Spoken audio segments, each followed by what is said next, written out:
Hi, everybody. Welcome to another episode of My Life as an Empath. My name is Eli, and I recently started a series of videos just talking about what my experience has been living as an empath um, and/or high sensitive person. And yeah, it took me a little bit to do episode 5 because I had a lot of things going on last week that I had to deal with. Um, So I went back and forth, figuring out what I was going to talk about today, and I have a lot of things to talk about. But something came up yesterday, and I thought, I think, I think that's what I'm going to talk about today. And I'm at the beach again. It is a beautiful day here in Revere Beach, and I'm enjoying it. Spring is here, and it's getting warmer, and I'm loving every minute of it. I came today. And I've been meditating and relaxing and just chilling. But yeah, let's get to the point. So I might be going a lot of places.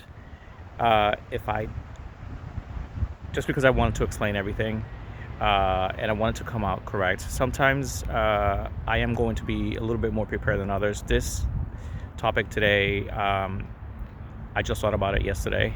Because I was actually here at the beach and I was kind of meditating, walking around, and just kind of taking a breather and just to see where things were at that moment. And what came up was I am currently on PFML, which is personal family leave, um, and I'm supposed to be out until I think it's June 2nd, if I'm not mistaken. That's where it ends. Um, and it's already mid-April, right? Today is April 12th. And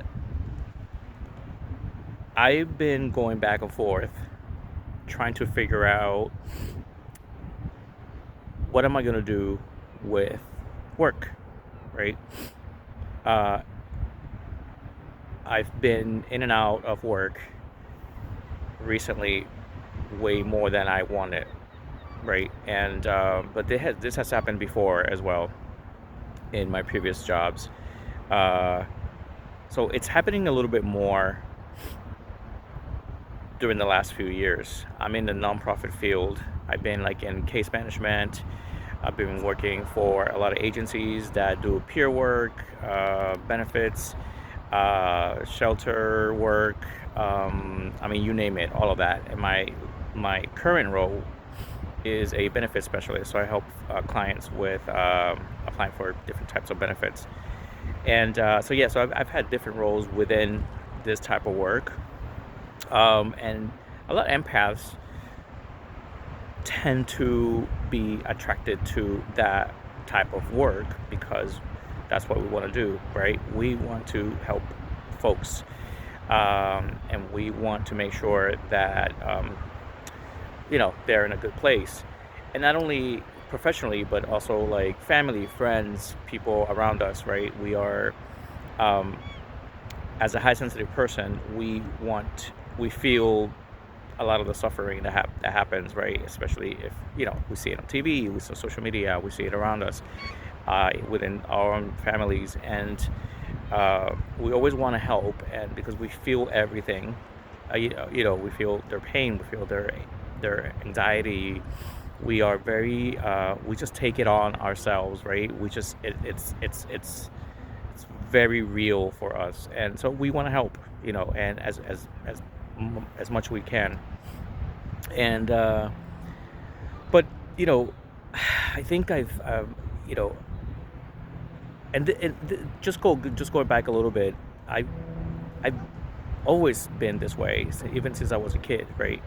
With animals, like if I see animals that were, that were sad or hurt, or it could be birds, it could be dogs, it could be anything. But also with my family, my mom um, had a lot of mental health problems, and I always felt bad for her. and I wanted to save her, and because I also felt all her pain, which was not good for me, right? So I felt all the pain, and I carried it for a long time, even though I didn't live with her after, I don't know, 14 years old. Um, I lived with my grandma, but I still felt her pain, right?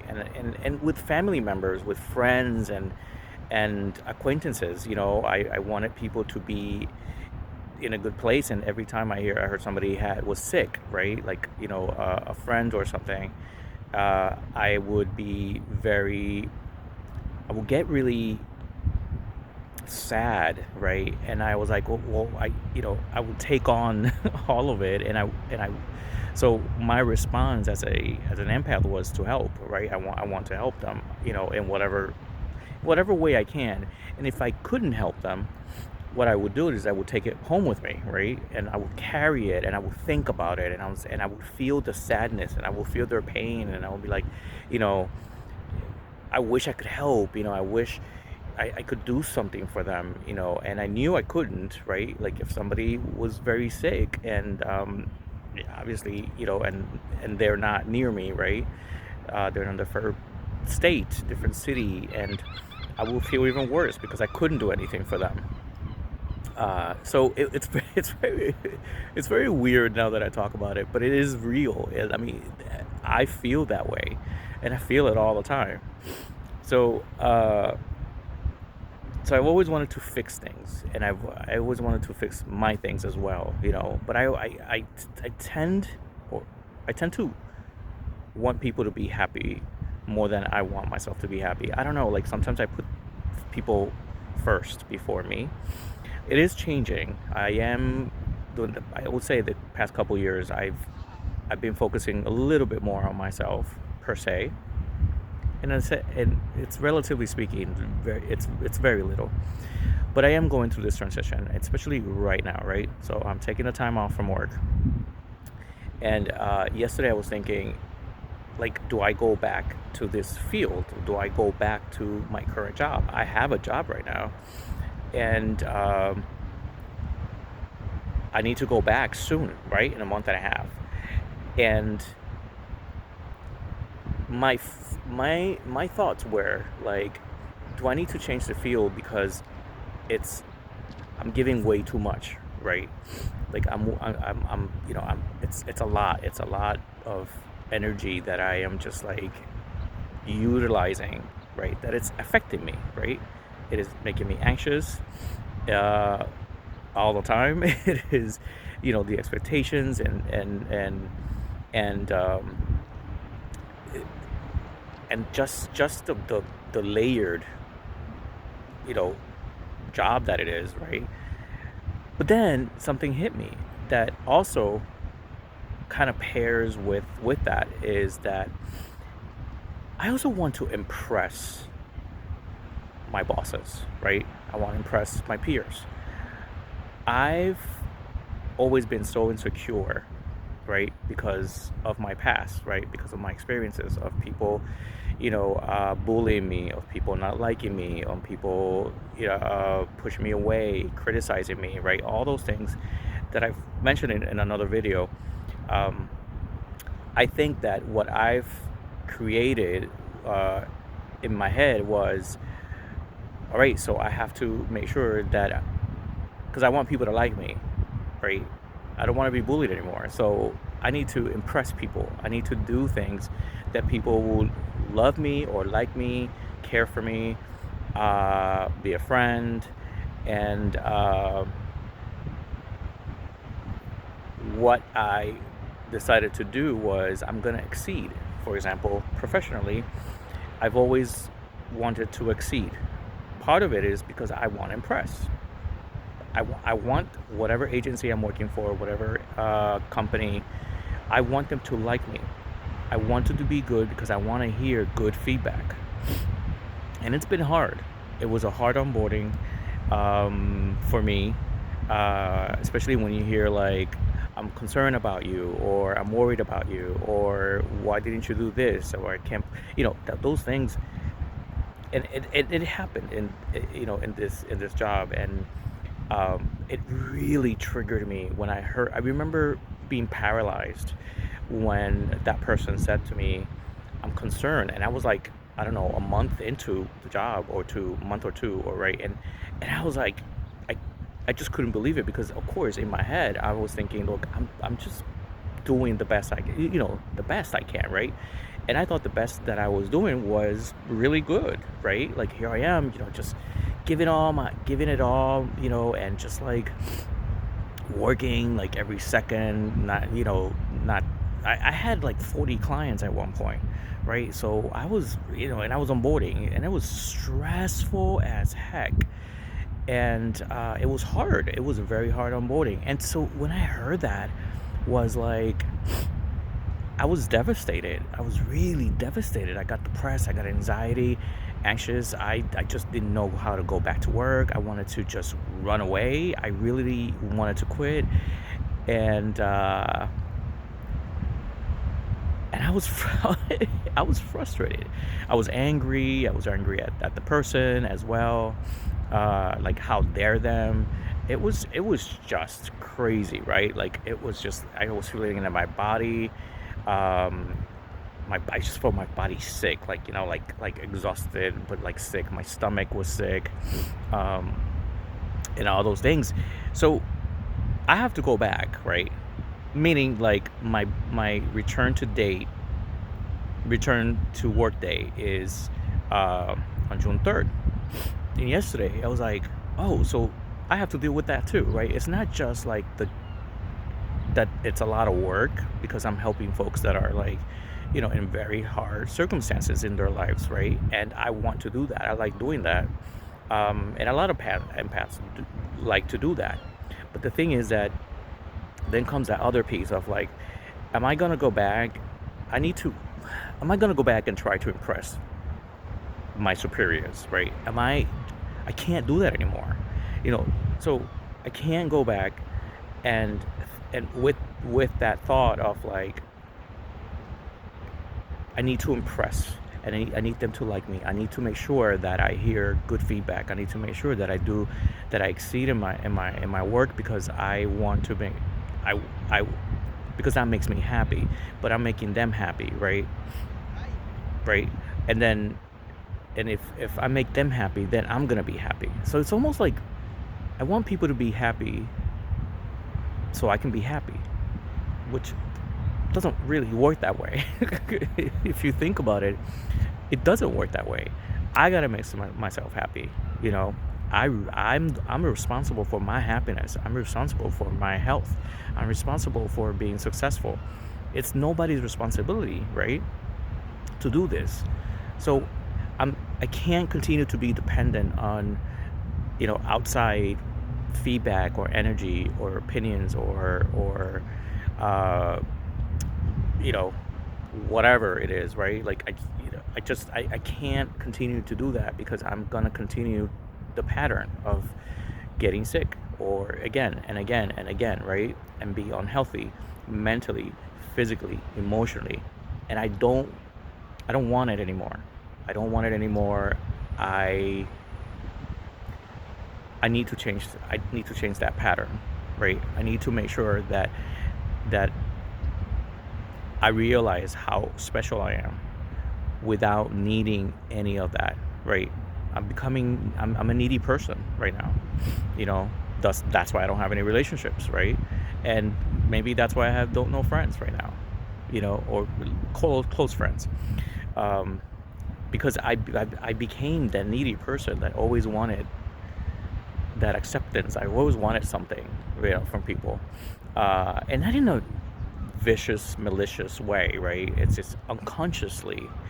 Now that I'm, at this place right now in my life, I know that that's what I was doing, right? Unconsciously, it wasn't like I was looking for it.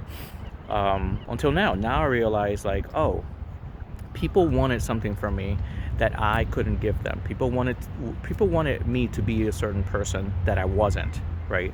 So what I did was like, okay, well, let me give them what they want, right? That was my thought process. As an empath, that's what I wanted, right? Because I wanted them to be happy.